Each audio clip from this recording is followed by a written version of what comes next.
Welcome once again, everyone, to Train Tuesday. I am your host, Jim Wiggins. So glad to have you here. If you are catching us on the live feed, thanks for joining us. If you are catching us on YouTube later on, we appreciate you stopping by and seeing what we have. So while you're there at the YouTube channel, go ahead and like and subscribe and hit the notification bell so you know every time a new Athearn Train Tuesday or any other Athearn video hits your video feed. So here we are tonight. Man, it's hard to believe it. This is the last day of February, which means we're going to be talking about March items.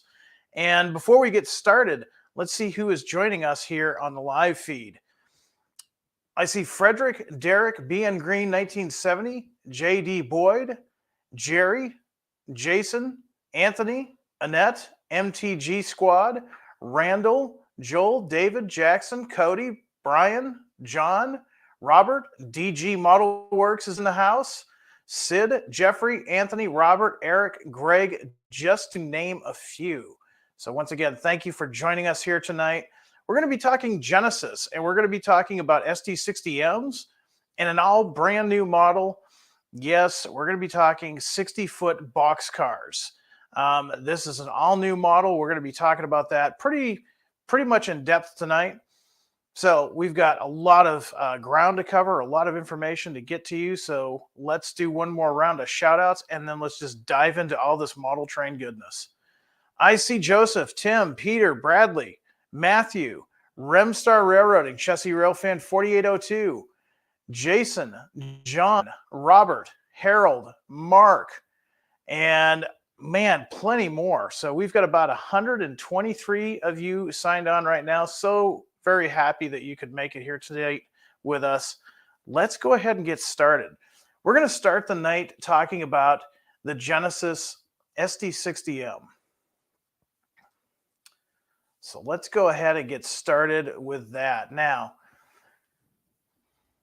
here we have an image from a few years back. This was the first release. This is back when they were called the Genesis 2.0. Remember that?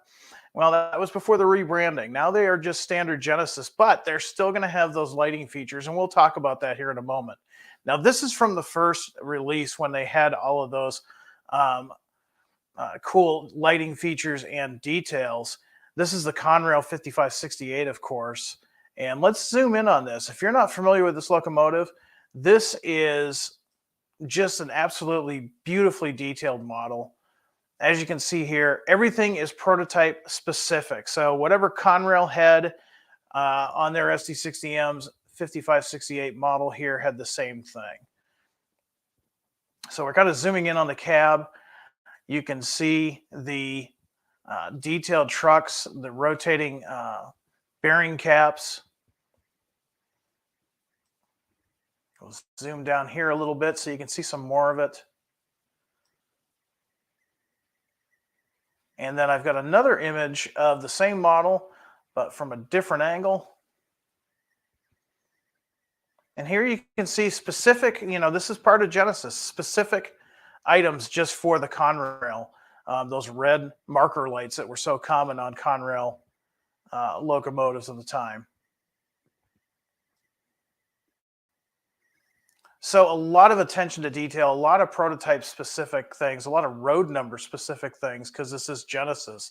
That gives you an idea how detailed these guys are. They're going to have all the MU hoses, the air hoses, the cut levers, the correct plow, the correct bell, the correct horn placement. All of that is going to be included in these because these are Genesis. Now, with that being said, for those of you that aren't familiar with the SD60M, let's get a little background history. Now, hard to believe, but it was back in 1984, EMD revealed the first 4 SD60 demonstrator locomotives. Now, the SD60 was equipped with a 3,800 horsepower, 16-cylinder turbocharged 710 G3A prime mover. Now, 5 years later from that introduction date, EMD began offering the SD60 with a wide nose or a safety cab with the infamous Tri-clops 3-piece windshield, thus creating the SD60M. And the term Tri-clops is popular with rail fans. It was a nickname that was given to these original 3-window cab designs. Now, Union Pacific was the first road to order these new SD60M locomotives, followed, of course, by Burlington Northern and then Sioux Line. Now, BN's SD60M locomotives went on to be merged with the BNSF, while the Sioux Line units went to Canadian Pacific. Now, some of the BNSF units can be found with more mileage with Southern Pacific and also in lease service for CEFX. So hard to believe it that it was this long ago. I remember when these locomotives were new, but this was pretty much the start of what we see as modern railroading with the safety or the comfort cabs. That was kind of unusual when these first came out. Remember, the SD60 came out in 1984, and that was a Spartan cab, standard cab, pretty much common here in the States. Canadians up north, you adopted the safety cab a little bit sooner than we did here in the States. But the SD60M came out with this cab, and these, when I used to rail fan BNSF in the early days of BNSF all over Illinois, these were extremely common. So let's talk about what roads we're going to be releasing for pre-order and some of the neat features of each of these locomotives, because again, these are going to be prototype and road number specific. Now, everything I'm about to show you, you have until Friday, the 31st of March to place your pre-orders. So coming up, let's start with the OG order. That would be Union Pacific. Now, we had some fun with these. Now, to make room for the onslaught of arriving new motive power, UP renumbered and in some cases repainted their aging fleet of SD60M. So this is going to be a later release than what we've done in the past. Now, the funny thing about these is they retained their red stripe sill. These units operated into the mid-2000s before the full adaptation of adding the yellow stripes. Some fully repainted UP units were updated with UP's lightning stripe scheme with the wings on the nose. We're offering 4 different versions of this paint scheme, including this one that you see here, a faded prime for grime version, just to kind of add some interesting variety to your fleet. So here we have 2257 as it appeared from 2006 to 2014. Faded colors with padded numbers, or patch numbers, large UP style front plow, and firecracker antenna.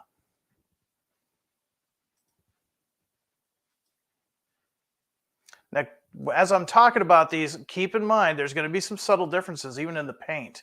So take a look at these as I slide through. Here's 2285. This is roughly as it appeared in 2002 to 2011. This has a low lightning stripe repaint with the UP wings, the large UP style plow, and a firecracker antenna. Now, keep in mind what this guy looks like. Let's look at the next one to see some subtle differences. So already you can probably tell what those differences are. 2005 to 2008 for 2365. It has a high lightning stripe repaint. It still has the UP wings, has a large EMD style plow, and a firecracker antenna. But you can definitely, and I'll switch back in case you missed it. Here's the 2365. 2285. You see the difference and the level of that lightning stripe. Pretty obvious.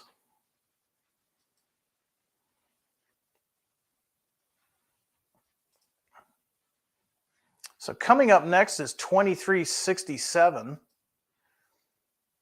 2367, again, 2005 to roughly 2008. This is a standard UP repaint with the small UP shield and the large EMD style plow and a firecracker antenna.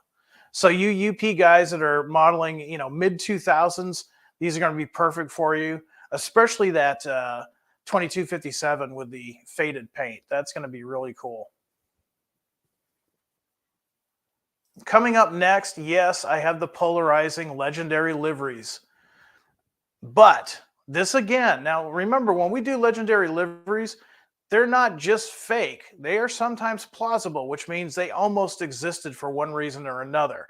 Now, our researchers found some interesting tidbits on the SD60M, and this is what concluded this paint scheme here. Now, included in an EMD advert promoting their then new SD60M, EMD showed off an artist rendition of a CSX scheme applied. This was most likely due to the help generate sales, as CSX had already ordered 10 SD60s in 1989. We bring this what-if idea to life as our legendary livery series, And in an alternate timeline, CSX ordered 10 SD60Ms, 8710 to 8719 for testing and crew comfort. They were delivered in the CSX stealth scheme and operated with other high horsepower locomotives in service. So once again, these never happened, but they could have happened. It was all based on an artist's rendition. Many times EMD, General Electric, of course, Alco, Fairbanks Morse, all those guys in the past, they would promote their locomotives and come up with their own sales literature, not too different than what you would see for your station wagon, minivan, your automotive need of whatever choice that you drive. And they would be painted up in future customers' paint schemes. Didn't always mean they would actually happen. And in this case, that's exactly what did not happen. CSX never had these in the stealth paint scheme. But since we thought that was such a cool thing, why not let you guys have a little bit of fun and freelance? So here we have 8710 as it would have appeared in 1989, and 8718 also as it would have appeared in 1989. Now, both of these are going to have the same features. They're going to have the CSX stealth scheme, front and rear illuminated number boards, large EMD front plow, firecracker antenna, and of course, accurate CSX colors and artwork. Going back to actual history, you knew these were coming up. Now, these were built for pulling heavy coal trains in the Midwest. These BN units eventually saw service all over the system. By the mid-1990s, BN started to adapt to standard front ditch lights for better visibility. Now, what you might be wondering about that is, we did these in the first run, and a lot of folks were confused because they didn't see the sales literature. They would hit the horn hoping to see some alternating flashing ditch light, or they wondered why they only flashed when the horn was hit. They technically weren't originally ditch lights. BN had a strobe light effect that they had tried to use in the late 1980s, and it was basically trying to help curb engagements at railroad crossings, if you will. So every time the horn was engaged on the locomotive, these strobes would go off. There was no rhyme or reason. They would just flash like a photo cell. They abandoned that by the time this locomotive showed up, and these had standard ditch lights, albeit only on the front. So the first one that we have here is BN SD60M 9211 as it appeared in 1995 to 2002. Coming up next is 9242, again another 1995 to 2002, and joining that in that same era,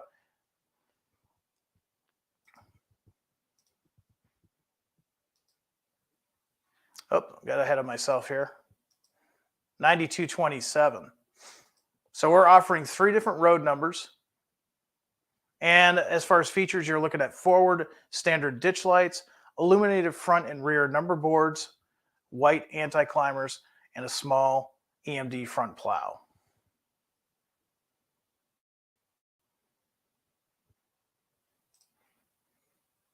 So I let the cat out of the bag a little early, but we might as well talk about BNSF as well. Now, after the 1995 BNSF merger, many units were patched to the initials of their new corporate owner. One unique unit, 9235, received a rather large BNSF font on the sides of its cab.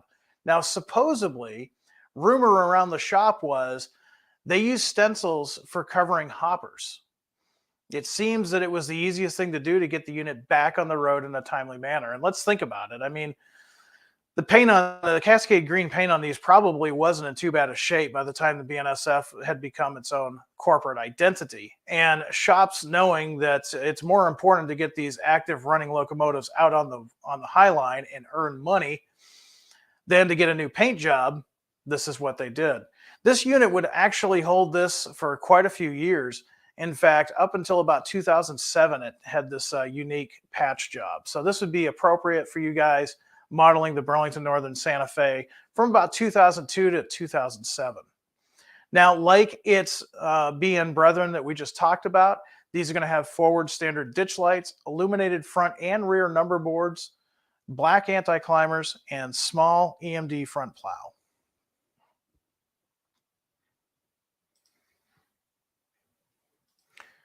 So we talked a little bit about the Sioux locomotives earlier. Here's 6259 and 6262.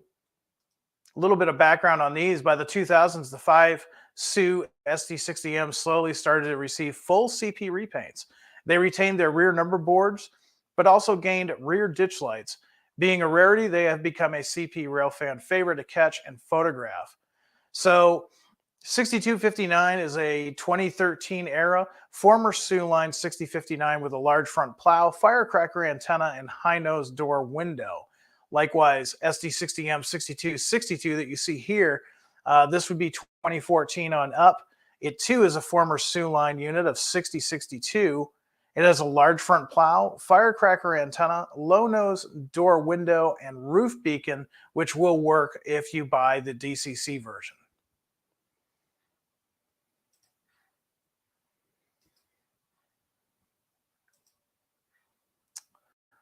Now, we wanted to choose web asset management. We actually got 2 road numbers in this run, and these are painted in a simple yet striking yellow and black scheme. Car River Railroad Web Asset Management acquired some former UPSD 60Ms in the mid 2022, so just a few years ago. 6032 and 6033 have been recently assigned to the Kansas City, Missouri area, and they're moving yard transfers and hauling freight. Now, the first one that we have here, number 6032, this is based on a paint scheme from last year. It's really new. Large anti-skid nose patch, yellow front window gaskets. It's stablemate, subtle as it is. 6033, also from last year. Partial anti-skid nose patch, black front window gasket. So really subtle details. But those are the kind of things that the guys at Athearn are always on the watch for, because if they miss that window gasket color for the wrong unit, somebody out there is going to find it and bring it to our attention.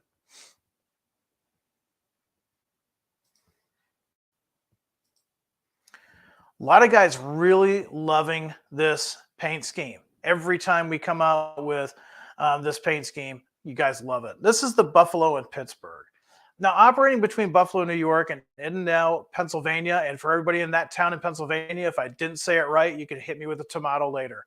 Pennsylvania. So the Buffalo and Pittsburgh Railroad runs roughly 729 miles of mostly former Baltimore and Ohio trackage.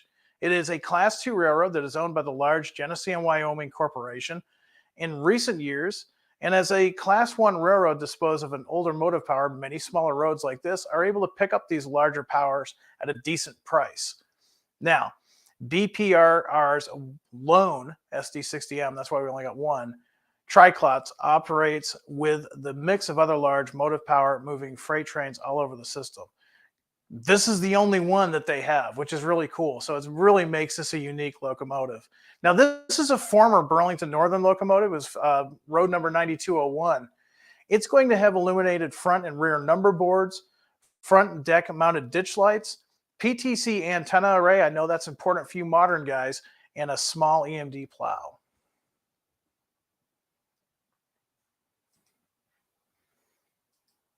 Now, how many of you guys guessed this one coming? Hudson Bay Railway. Hudson Bay Railway is a Canadian short line formed in 1997, not that long ago, operating between Saskatchewan and Manitoba. It operates over 810 miles of former Canadian national trackage. Recently, Hudson Bay Railroad have been upgrading their locomotive fleet with former UP SD60Ms, and they've painted them into this beautiful blue and gray paint scheme, which, as much as I tend to be a BN fan, I'm really liking this paint scheme. This is a really cool paint scheme. We're going to talk probably more about this in an upcoming Athearn Extra, so stay tuned for that. But here we have 6001. This is going to have a PTC antenna array and the large UP plow.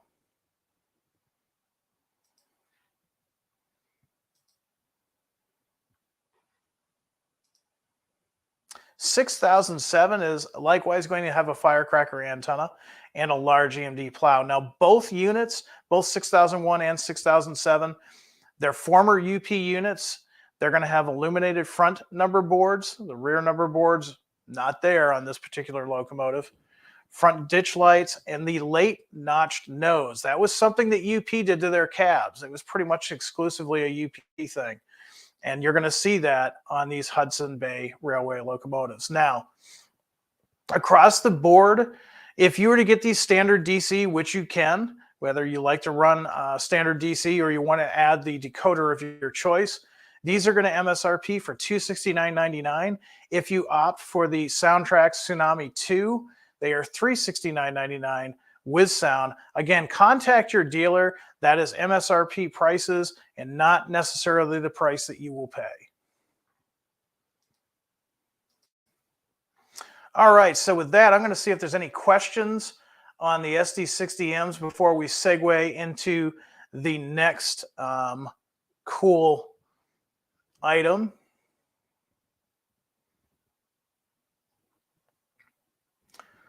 Let's see. George, something for you guys to check out. Jim, I have a video on my YouTube site, Motor City Trains, that have 4 of these in CIT paint. They are former BN. Yeah, that's cool, George. Well, check that out if you have not seen these.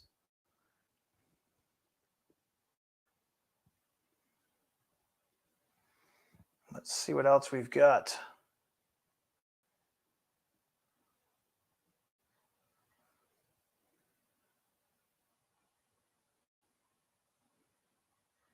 Joseph's got an excellent question, and I'm going to put it up here.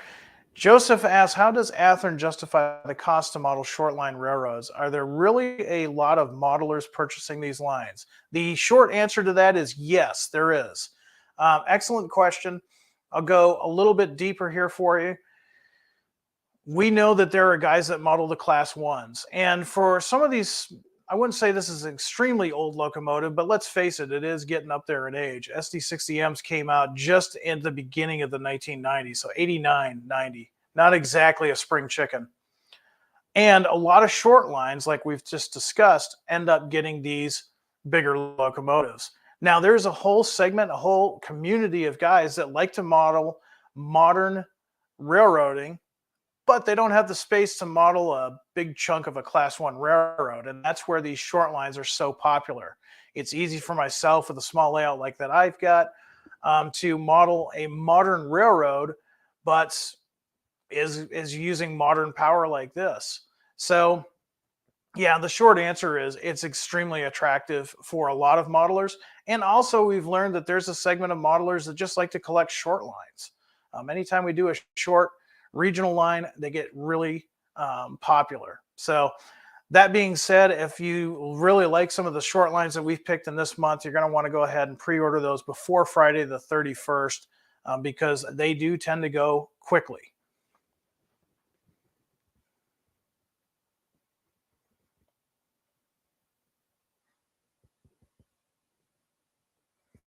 Paul Knowles says, please do a Burlington Northern SD60 Mac.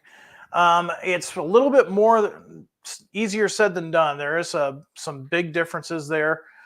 I don't know if we've got the tooling to support that right away, but with that being said, you can definitely go over to our website, go to the Contact Us page, and select the Athearn product suggestion email and shoot that into us. Now, I do know that John gets a lot of emails from you guys, usually after a broadcast. But that's what we're doing. We're trying to see what you guys want. And when we get enough requests for certain items, they do end up getting produced.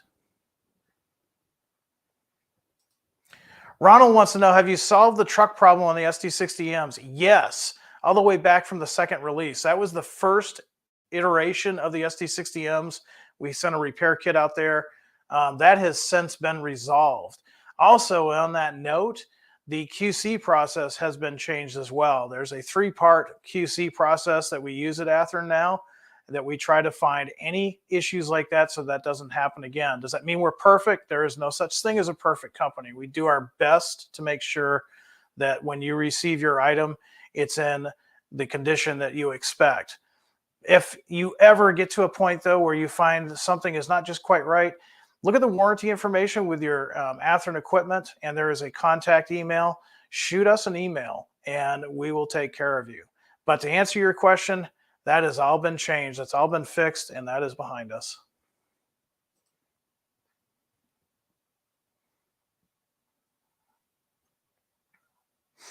All right. Let's go on to the next one because we're going to spend a little bit of time on these guys because this is all new tooling.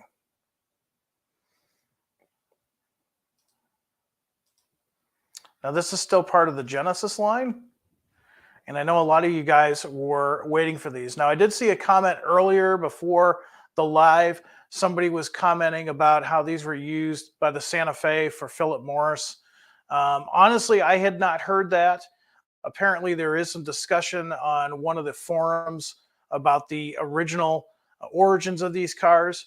Now, our product developers had not seen that, and we also have someone on staff that is a huge Santa Fe expert.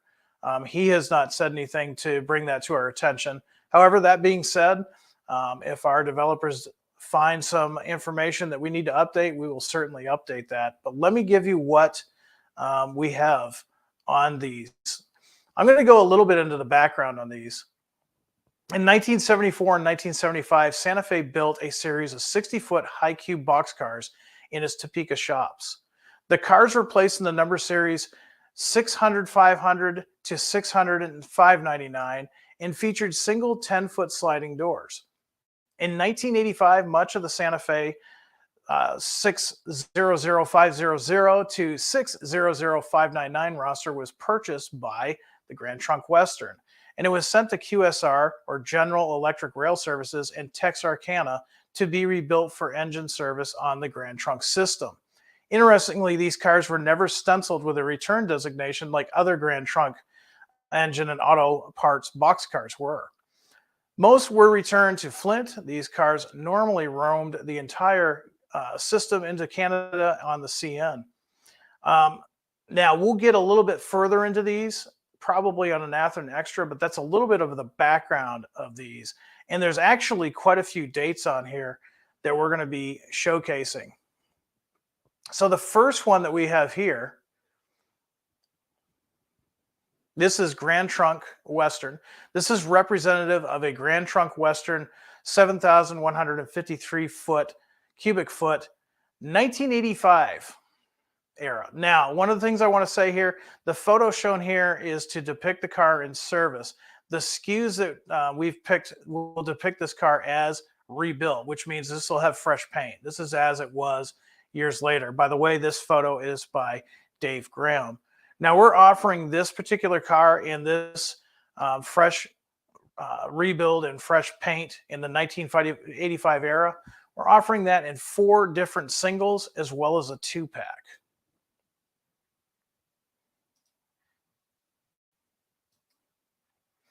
Here's another version. This is the Grand Trunk representation of a 7,032 cubic foot, 1986 for this paint scheme. Now, this photo again is showing a representation. We don't have the artwork done for these just quite yet, but these cars will depict cars that were rebuilt with the fresh paint as they appeared in 1986. This photo here is by RB. We're offering 2 different road numbers in this paint scheme and in this version.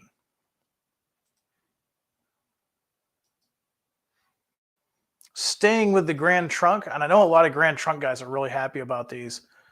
This is a 1990s version. This is the, again, this is a 7153 cubic foot, 1990s era. So you guys that are doing the 1990s, you're going to probably want to take note of these. They're going to be a faded version. We're doing 2 road numbers in this version, 2 singles. Now, of course, Grand Trunk was not the only one to have these rebuilt cars. You can see them here in Canadian National. This is what they would call a Texarkana Rebuilt Bx-172. That was one of the things that we did get wrong when we initially released these. We initially said they were XB172s. They're actually BX172s. This is a 7032 cubic foot. This is a photo also by Dave Graham. This is how it appeared in 2003. So this is really cool because it's got the Grand Trunk reporting marks, but it's a Canadian National. It's in that blue. We're doing these as they appear like this for 2003 era, 2 different road numbers.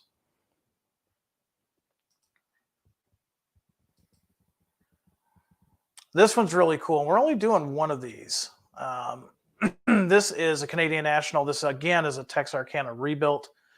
This one's a 7153 cubic foot. And this photo here is by Locomotives. This is 2004 era. And we're just doing one of these.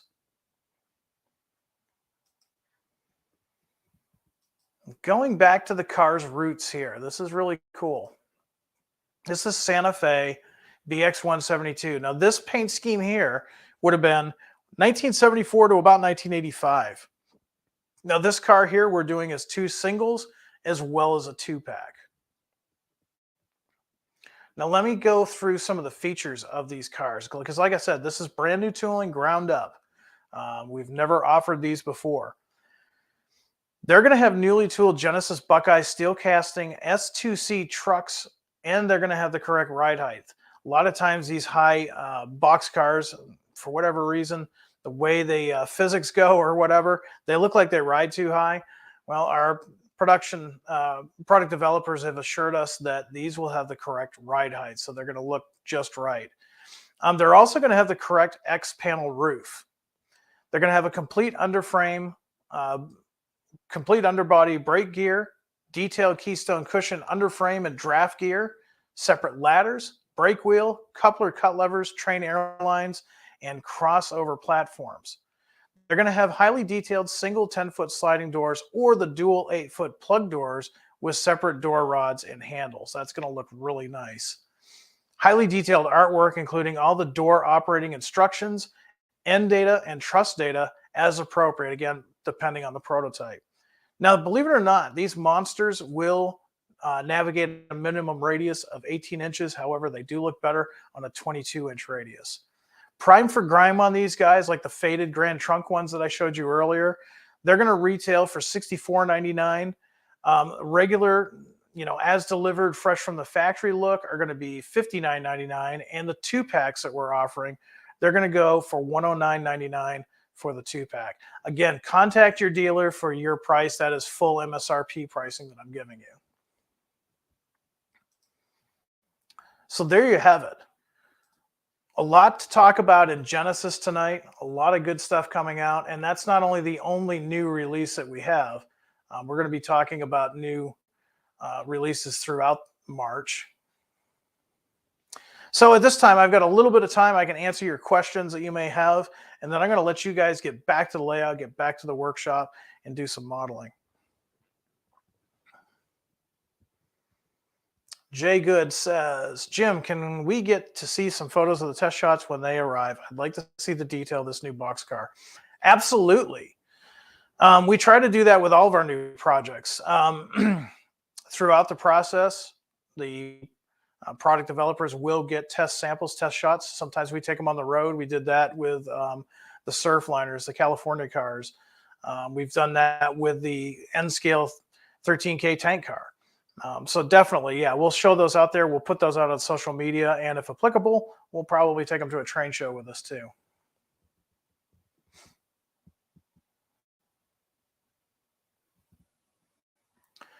Frederick Smith says, boy, the equipment is getting expensive. Well, you have to remember that you're not just paying for the raw material, you're paying for all that research. There's a lot of research that goes into these. You got to pay for the molds, and like everything else, gas, vehicles, clothing, and even, yes, eggs, everything is going up. But we are trying to do the best we can to keep those costs low for you.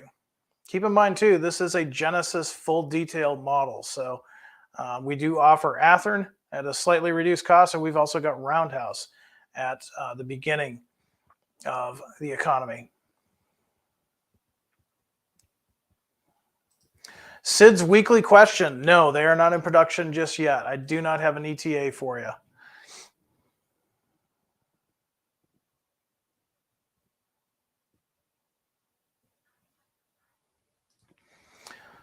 According to the Athearn stuff on the BX-172s, the artwork on the Grand Trunk in brown will have its condo, its stripes in Shire, and not yellow as shown. I think that there's some autocorrect in there, but keep in mind those pictures that I showed you, they're just approximate. We're still working on the artwork. So that is just approximate. We wanted to give you something to look at. when we have the updated artwork, we'll definitely get that out for you guys to see. Greg is saying, thanks. Short lines afford a railfan experience you cannot get with a Class 1. Thanks for offering these units. You are absolutely welcome. And you're right. If you've not had a chance to railfan a smaller regional or a Class 2 railroad, do it. Definitely do it. It's a totally different experience than rail fanning a Class 1. I've done it both here in the Midwest. I've also done it in my home back east. And both times, it's been a great experience. So definitely check it out. And you'll probably see why short lines have become so popular with the modeling public.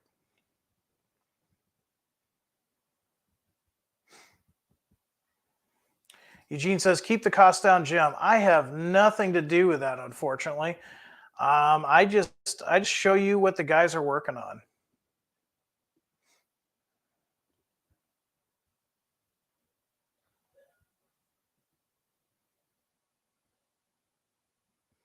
Let's see. I'm going to go back a little bit.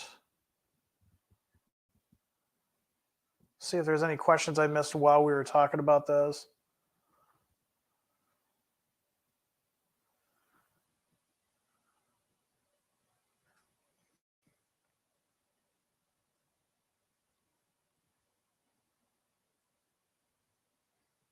Got that question.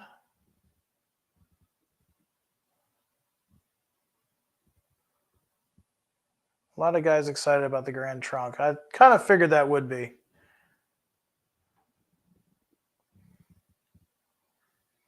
Steven saying, Grand Trunk was definitely a major hauler of auto parts, and the Good Track Road paint scheme was a true classic. Yeah, that really was. That was a cool paint scheme. KCG Rail Gilbert. This is a common question, and again, I'm going to refer you to the fact that this is Genesis. So if the prototype had flashing or oscillating ditch lights when the horn was hit, then the model will. In this case, no. BN did not have that. Remember, BN originally had those strobes. The strobes just flashed at random when the horn was hit. By the time the SD60Ms that we're talking about in this release came out, BN had gone to full ditch lights. That strobe effect was gone. So if you order either the BN or the BNSF SD60Ms from this run, no, the ditch lights will not flash when the horn is depressed.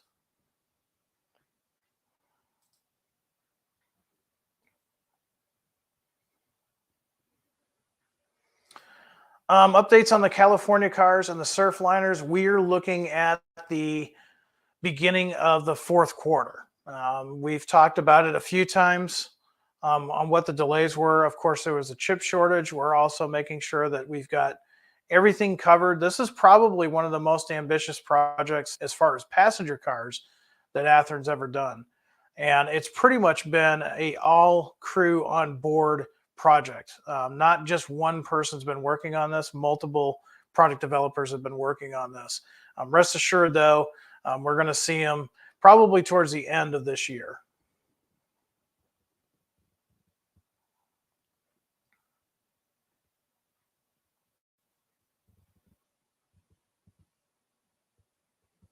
All right. I got time for one more question, and then I'm going to let you guys get back to it.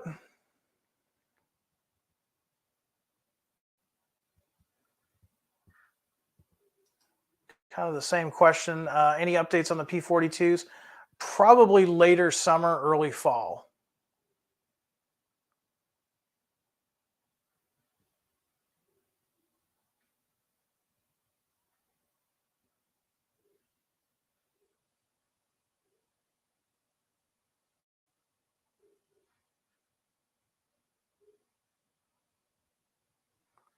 Let's see. A lot of comments, not seeing too many questions.